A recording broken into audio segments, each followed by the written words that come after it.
We now welcome the number 8 ranked UFC women's strawweight in the world, Michelle Waterson. Michelle, thank you for the time. Of course, guys. Thanks for having me. We will take the first question from Gabriel Gonzalez with Cageside Press. Hi, Michelle. How's it going? It's going well. Thank you for asking. People are saying that there's beef going on with you and Angela. Is this true, or did I miss something? I think you might have missed something. I don't know. If there is, I don't know about it. I'm just excited to get in there and throw some leather. Yeah, I was gonna say, it's like, I know you guys did the video together. I think a lot of people love the Don't Rush challenge with yourself and all the other women of MMA. Can you talk about how that one came together in the pandemic? Here's the thing, guys. Like, we're in the hurt business. You know, the objective of the fight is to inflict the most damage. There's no way around that. And so I guess in that sense, both of us want to win. But at the end of the day, we are more alike than we are different. We have more similarities than we have differences, and so we can bond and try to share some positivity in the world in that sense as well. And I think that it just goes to show you our sportsmanship and our respect for one another in this sport. You're coming off a close one against Carla Esparza. What did you take from that fight to help you grow as a fighter when you went back to the gym? To not be so hung up on strategy. I think that it's kind of hard to say. It's always going to be those shoulda, woulda, couldas. And what I understand is that everything happens for a reason, and I had to come back to the gym and understand to not leave it in the hands of the judges. It was my fight to be won, and it slipped through my fingers, and that's my fault. So it was a very close fight, and it didn't have to be. So that's what I learned is to take control of the situation, and if I have the opportunity to finish the fight, then to finish the fight. So, Michelle, we know you're very popular, and being even 0-2, I think a lot of people say, Karate Hottie isn't about to be cut from the UFC. But, is there pressure, you don't want to get that third loss in a row, obviously. Is that in your mind, or how do you separate that when you're in camp? It's not in my mind. My mind, all camp is just to improve and to get better and to unleash what I have inside of me. I've been fighting for over 13 years. I've been doing martial arts for over 25 years. I mean, it's insane that I don't go in and step into the octagon and unleash all of my tools. And so that's just what I've really embraced this fight camp, is to love what I do, to go out there and utilize all the tools that I have, and to not restrict myself from any of it, because it is MMA. I'm not just a stand-up fighter. I have 9 submissions under my win. I have an amazing world-renowned wrestling coach. I have an amazing husband who was an amazing boxer in his own right, who's been sharpening my tools as a boxer. So I have all these tools. I'm just gonna let it all out. Final question: what does Angela Hill bring as an opponent? I think Angela Hill is hungry. I think that she has a lot of grit. I think she's riding on this momentous string of fights that she's had. She's a volume striker, and she's game. Those are the things that she presents, and those are the things that I'm ready for. Thank you, Michelle. Good luck. Thank you. We will take the next set of questions from Ezekiel Berganzi with Super Luchas. Hello, Michelle. How are you? I'm good. How are you? Fine, thank you. So, how do you feel now that on short notice you became the main event of this evening? It's really exciting. I am grateful that the UFC put trust in Angela and I to put on a show strong enough to uphold the main event, and I know that we will deliver. The strawweights always deliver. And what adjustments did you make on your game plan after your last fight? I think it's just to let it fly, honestly. Sometimes it takes a couple of fights for things to come out that you've been working on, and every fight I learn and I grow and I evolve as a fighter, and I allow my weaknesses to become my strengths. So when you're fighting in the sport of MMA, there's so many things to focus on, and so I just focus on being the best mixed martial artist that I could be. And you and Angela both come with losses, so I really expect that you know are going to fight really with this hunger of winning. No, so what kind of fight do you expect, taking account this fact? I think you hit it on the nail when you said that we're both really hungry to get back in there and get in the win column, especially after those controversial fights. And that's what it is. I'm hungry and I'm looking to fill my belly with that W. And so I know she is too, but I'm starving. Well, thank you very much and good luck on Saturday. Thank you. And we will take our next questions from Danny Seguro with MMA Junkie. Hey, Michelle. Just last weekend, we saw Alistair Overeem, a veteran of the sport, say basically like he was understanding that he was on his last title run. You're 34 years old. I know you're still in shape and still competing with the best. But I'm wondering, do you kind of feel like that? Do you feel like the clock is ticking for you here and you got to turn things around? Or do you see yourself still having a sort of long career? I found myself falling into the trap of trying to look ahead and trying to map out my journey. And all that does is distract me from being in the moment. And so right now I'm in the moment. My focus and mission is to beat Angela this Saturday, and that's what I'm focusing on. And martial arts will always be a part of my life, regardless. But I'm not looking past Angela. My focus is this Saturday. And speaking of Angela, her last bout was pretty controversial. I'm wondering if you got to see her last fight, and what'd you think of it? Did you think that she got wrong there in the decision? Do you think she should have won that fight? I think it depends on the type of style you like to watch. Do you like to watch a striker, or do you like to watch, a grappler who is constantly putting forward pressure and, controlling the cage? It really depends. That fight could have gone either way, the same as me and Carla's fight could have gone either way. So I think that's probably one of the reasons why they matched the two of us up. So I'm guessing you thought she won since you're a striker and you like watching striking, or no? I know I'm the karate hottie, but I wouldn't consider myself a striker. I would consider myself a mixed martial artist. And I have a lot of wins by submission. So, like I said, that fight could have gone either way. I did watch it back and turned off the commentating. And I thought that Claudia did enough to win. And Angela recently entered the rankings, but a lot of people, even Claudia Gadelha, after the fight, said she was very underrated, and she's actually been among the top with for quite some time. Do you feel that way towards Angela? Do you feel like maybe she's a bit underrated in her career? I think that Angela has done an amazing job at climbing up the ladder and taking fights and doing what she has to do to get noticed. She's a scrappy fighter and a volume fighter, and her skills have only been improving since she's come back to the UFC after becoming champion at Invicta. I never underestimate any of my opponents that I step inside the cage with. All right, thank you, Michelle. Good luck this weekend. We will take our next questions from Van Tate with KRQE News. What's going on, Michelle? Hey Van, good to hear from you. Yeah. Well, hey, so since you guys got bumped up to the main event, and I know you're excited about being the main event, have you had to guard against like being too pumped up? Like just let it be the main event, just treat it as a regular fight. I think that's kind of my MO anytime I come to fight for fight week is, regardless of its main event, first fight of the night, a fight in the back alley, or amongst a million fans, when you step into the octagon, it's just you and your opponent across the cage, and that's always been my go-to when it comes to how do I approach the fight. And then each training camp has its own feel.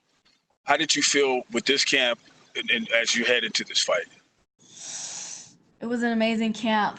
I felt the fire in my heart grow each week, and I'm ready to just unleash, go out there and have some fun. And what do you think you have to do to be successful in this fight?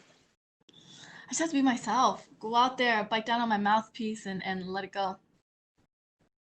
Do you feel like since you guys have that in common as far as being former Invicta champions, that's just another carrot on the table to fight for, right? Absolutely. You know, I fight because I want to win, and I want to beat the very best out there. So for sure, it'd be great on my resume. Do you feel like you need this one as far as to keep your name in the conversation for the UFC strawweight title, you know, as a contender and to get that shot? Yeah, absolutely. And could you elaborate on that? Why you feel like that? Both Angela and I are chomping at the bits to get to the top, and there's kind of a stale, like it's kind of stagnant at the top because of the nature of what has happened, you know, in the world today. You know, Nina is out because she's getting ready to have a baby, and Suarez is injured. Rose just broke her nose, and so you know there's some wiggle room for who gets the next shot at the title, and I want it to be me. And I know there's not going to be a crowd there and stuff like that, but do you guys still work on your entrance, how you want to come in? Even without a crowd there, do you still want to look fly when you're coming in? Oh, I'm looking fly no matter what, even when I'm waking up. But you know, we prepared for what it feels like to walk out without a crowd, and so it's like what I pull energy from the crowd, but now what do I pull energy from? I pull energy from the sound of my glove hitting her face. I pull energy from the sound of my shin hitting her thigh. I pull energy from the sound of her body hitting the mat. That's where I'll pull the energy from. Okay, sounds like she's going to get roughed up a little bit. So, hey, thanks so much, Michelle. Always a pleasure to talk to you. Thank you. We'll take our next question from Damon Martin with MMA Fighting. Hey, Michelle. I apologize if this was asked already, but I saw, obviously, when this fight got bumped up to main event, you guys are doing 5 rounds. Now, we've seen a couple other short notice main events come together, the Anthony Smith fight, and they ended up being 3 rounds. Can you kind of give me an idea? Like, did they ask you to do 5 rounds? Did you want to do 5 rounds? It's a main event. You got to do 5 rounds. And I'm never one to shy down from a challenge, and this was an amazing challenge to take, and I was up for it. Were you given that option, or did you immediately volunteer and say, I want to do 5 rounds? I just figured that that's kind of, you know, the responsibility you take on as a main event fighter. You've been in main events, obviously a couple of big ones in the UFC. You've been here before, being under that spotlight. Do you embrace that, and do you believe that actually is, you know, because some people, you know, they kind of fade under the spotlight. Some people shine under the spotlight. You've been a person who's kind of always embraced that. Do you kind of embrace this moment of kind of taking advantage of being the main event now? I think you have to embrace all these special moments, because if you don't, they come and go, and then when you look back at it, you're like, man, I didn't appreciate that moment for what it was. This is such an amazing moment in my life. Why would I shy away from it? Why wouldn't I, you know, open up the curtains and breathe in that fresh air? This is historic. Sometimes, because I've been fighting for so long, I forget how cool it is to be doing what I get to do. And I do have to kind of sit down and smell the roses sometimes. If you don't, like, what's all the hard work, blood, sweat, and tears for? What is it for if you don't appreciate these moments? Absolutely. With that being said, Michelle, we talked earlier about, you know, Angela having a bit of a controversial decision in her last fight. You were also, you know, in a fight that was very, very close. You know, obviously, this is a sport at the highest levels. You're not going to go out and knock out every single opponent you face. But is there a point in a fight like this to go out and kind of put an exclamation point and leave no doubt, especially coming off a very hard-fought split decision? Yeah, there is. You don't want any doubt within your mind, with the judge's mind, and with the world. That is always, that should always be the objective. Since I've been fighting for the UFC outside of my UFC debut, I fought top 10 girls, always.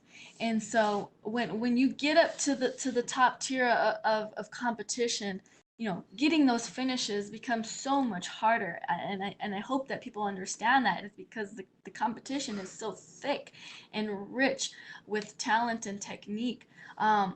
Getting a finish isn't something that you can force, or it is something that that happens through in the moment.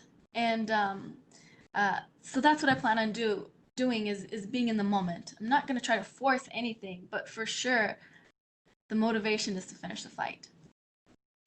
And last question, Michelle, when you look at Angela, her style, I don't want to pigeonhole her and say she's only a striker, but I think everyone knows she likes to strike. Do you feel like you've seen those holes, those openings in her game where you can take advantage of that and make this a more one-sided fight? Or, if the opportunity presents itself to get that finish, because you've had those dominant finishes, obviously, throughout your career. Yes, like I said, the objective is to finish the fight, and I do think that she has holes in her game that I will capitalize on. Thank you, Michelle. Thank you.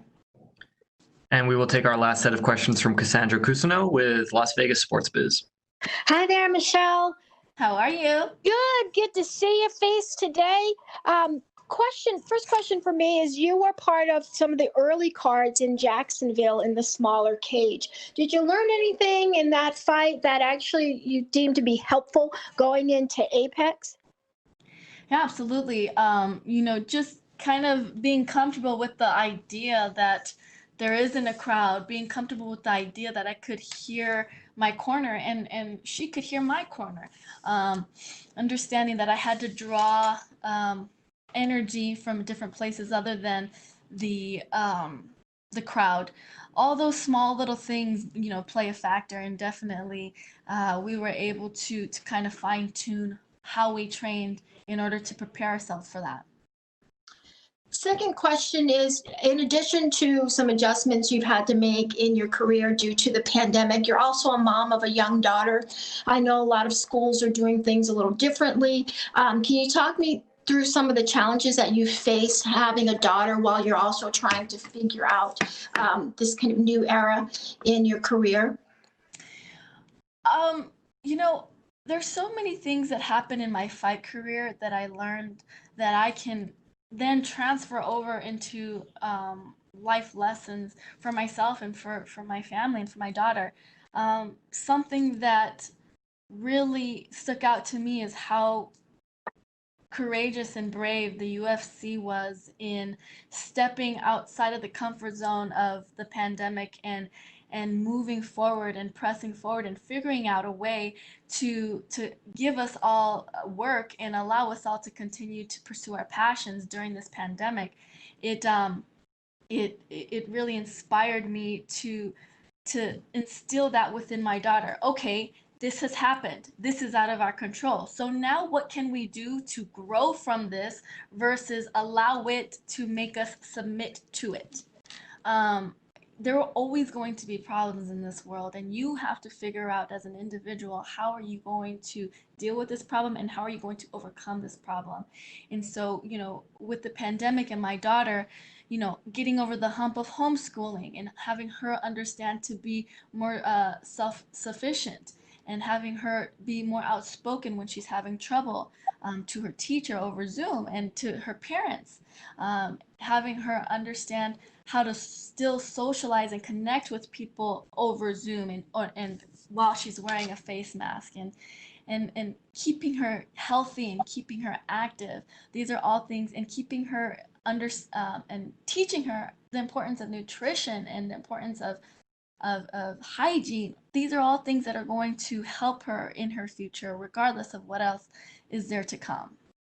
And finally, for me, about, I guess going back to 2011, Dana was adamant that there weren't going to be women fighting in the UFC, and here you are on short notice headlining a card. How does that feel for you? And do you think about those days when you thought maybe the door was closed, and do you embrace now how many opportunities you have in this promotion? It is the coolest thing in the world.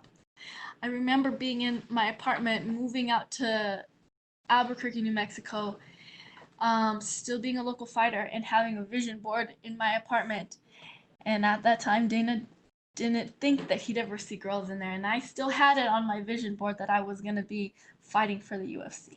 And here I am, fighting for the main event, and it's amazing.